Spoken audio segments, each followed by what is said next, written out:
السلام عليكم ورحمة الله وبركاته. هل كان وحان مركو هوري سلام ودرهيا رئيس الوزراء بركيسن محمد حسين روبلي مدن رئيس الوزراء وكو سلامي وانا كاغا مهد علينا شقada dalka iyo dadka u hayso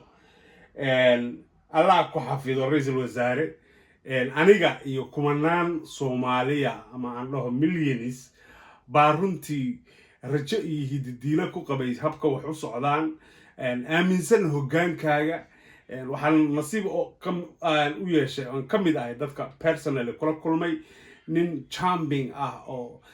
dabeecad furan oo friendly face ah oo qalbi furan oo dhalinyara oo reer magaala oo wax fahamsan runtii aad baan aan kulankaaga ugu farxay sawirka bulsho badan ka haysataa sida magacaaguba huwan yahay waa Roble waa khayr soo kordhay waa nin nabadeed soo dhawaada walaalayaalow aan wada hadalno runtii rag nin miisaaman waxaana laga yaabaa xogaa aan kula kaftame Sweden baad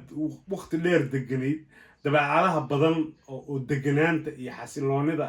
iyo hustu waxa Swedish ku dhahaan just calm relax inaad dabeecadaas halkaas ka soo baratay because bay'adda aad waqti dheer ku noolaato iyo shacabka aad waqti badan la shaqeyso ka dabeecadahooda wax badan baad ka soo qaataa and there is nothing wrong with it waad ku amaanan tahay mudane ra'iisul wasaare aniga iyo milyaaniinta Soomaaliyeed samaha wadanka jecel waxaan aad uga walwalacsanahay runtii khilaafkan soo kordhay iyadoo aad arinta doorashada hogaaminaysay madaxweynuhu ku authorize gareeyay meel fiican wax marayeen sanataradii qaybihii u horeeyay ay soo baxeen waxaan kaloo la soconaa khilaafka soo jiitamayay muddada dheer soo socday oo ay Kenya iyo Soomaaliya u dhaxeeyay ma aha Kenya iyo Farmaajo wax u dhaxeeyay Kenya waxay leysay shacab Soomaaliyeed Kenya waxay burburisay hanti Soomaaliyeed Kenya waxay ku xadgudubtay oo ku oohisay oo caruurtoodii iyo geeloodii iyo xoolahoodii baleysay dad Soomaaliyeed oo aad kitaab u martay jaamaca gacanta ku saartay inaad ka shaqayn doontid dadkaas dantooda iyo dalkooda iyo diintooda cid walba ka hor imaanayso weerar ku ah inaad ka difaaci doontid mar raba inaan dhex galo conflictiga adiga iyo madaxweynaha haddii ay jirto sida loo buunbuunay u malayn maayo inay xujiraan mar raba inaan dhex galo I don't want to take sides waliba arrimaha gudaha markay tahay doorashooyinka markay tahay you are the prime minister fursad waxaad haysataa doorashada gacantaad ku haysataa issharax musharax noqo rag la soo bax walaaqo siyaasaddeena arrimaha gudaha inta qabsatid farmaajo balaq uga sii hadaa rabtid laakiin mudane ka yeeli mayno Kenyati oo waxa ay rabaan la og yahay oo waxa ay Soomaali kula kicin la og yahay oo tacadiga iyo gumaadka iyo gudnimada ay Soomaali kula kicin la og yahay inaad dhahdo waa raacaya waa u tagahaya waa la heshiis baan la saxeexanaya say rabaan baan u yeelaya what is one aragnay press release kaagi waa maxay tareedka labada dal ee soo socodka labada tareedka la soo waa maxay trade waxa loo isticmaalaa marka waxyaalo munaafacaada la kala qaadanayo waxay la mid tahay trade-ka ay Kenya ku sheegaysa Mexico oo dhahda trade-ka aan America la leenahay waa drugska waa wax adduunka ku qoslo wadanka aad ka timid oo baasaboorkeedu jeebkiisa ku jiro ayaa qaadku kala sii drugkaya adigan ka rabnay qaadka kan Kenya iyo midka Ethiopia inaad legislation ka soo saartid oo aad totally ban ka dhigtid adoo u dareynaya danta dadka iyo dalka Soomaaliyeed ee aad ku dhaaratay laakiin ayba ma diidee 29 flights ba imaanayay afar baa ka hartay hadda aba waxaad rabtaa marka ka daro dibadal 29 inaad soo fasaxdid walaalo waa ku baryeynaa walaalaha baan nahay shacabkaagii baan nahay talaan kugu leenahay talada qaado siyaasaddeena iyo gudaheena iyo muushimadeena iyo waxeena isla walaaqda I don't care laakiin the moment aad Kenya soo raacdid aqliyadda xun ee Kenya caawa laga dabaaldegayo state house ka Kenya wine laga cabayo cheese lagu hayo kuwii baan madaxa isu gelin waa divide and rule qaybi oo xukun waa intay ku taahayeen waxaan soo xiganayaa hadalkii uu ku hadlay William Ruto ilaa aan madaxweynahan aan u helno qof kale oo aan ku bedelano kan dantayadii ka socon weyday farmaajo ka hadlayay dantooda maaday ka soconaysaa marka waa tagaysaa talaadada waxaa lagu soo dhaweynayaa si aan adduunka weligaa lagugu soo dhaweyn caawa ilaa birito ilaa isniinta waxay diyaarinayaan show inay sameeyaan ay ku tusayaan xushmad red carpet weynayn maba the highest level waad u qalantaa ra'iisul wasaare Soomaaliyeed baa tahay laakiin waxbaa ku jira Kenya waxay rabtaa inay dhabar jabiso madaxweynaha macnaheeduna waxa weey Kenya waxay rabtaa inay dhabar jabiso Soomaali qodha iyo xirada iyo xaninta han noqon mid loo adeegsado danta Soomaaliyeed han noqon reero badan oo Soomaaliyeed oo tolka ku jiro oo qaraabada ku jirto oo ehelka ku jiro oo islaam oo dhog oo Soomaali ku ka buuxdo ba ka raystay gumaadkii ay Kenya ku haysay oo hangol laba ganood leh baa lagu qabtay adigu ha kaga wareejino hadda soo deyn waa mas'uuliyad adiga ku saaran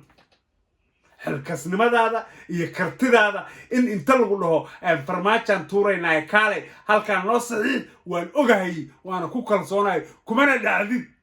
aqligaaguna intaas waa dhaama halkaas aan caawa ku fadhiya arrin bad inaadan kala hadlayn arrintaas maxkamad bay taallaa nin Soomaaliya ku dhacaana ma jiro laakiin Kenya bargaining tactics ka ay isticmaalayaan waxa kamid ah korka bilow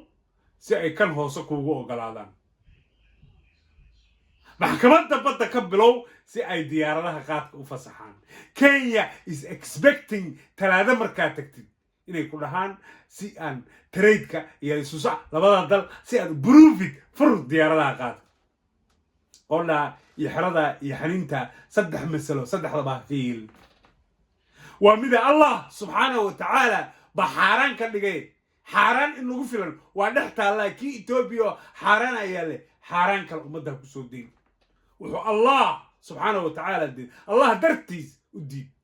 waa munkur reer duminaya dhalinyaro ilkaha ka daadinaya muruqoodii fariisinaya maskaxdoodii doorinaya maalkoodina lagu guray don allow Kenya inay saas yeesho waa mid labaad dadkaaga iyo dalkaaga u heli hay haystaan fursad qaadka Ethiopia la barta qaadka Ethiopia ayba ma diido way dhaantaa sidii hore ganacsigu sidiisaba wuxuu ka kobcaa accessibility iyo availability 29 flights of Kenya waxay sahli jireen qaadku everywhere Somalia 7 o'clock in the morning available inuu ka yahay diyaaradaha Ethiopia ma sahli karaan taas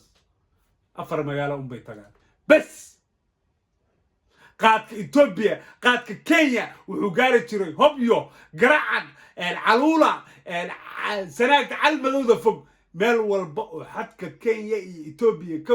ka fog baadiyaha ku dheer waa ka raysteen qaad waana ka suuleen waana ka raysteen because awal waxa u sahli jirtay accessibility-ga iyo availability-ga Kenyan drugs kala Ethiopianku waa ka fog yahay mana gaaro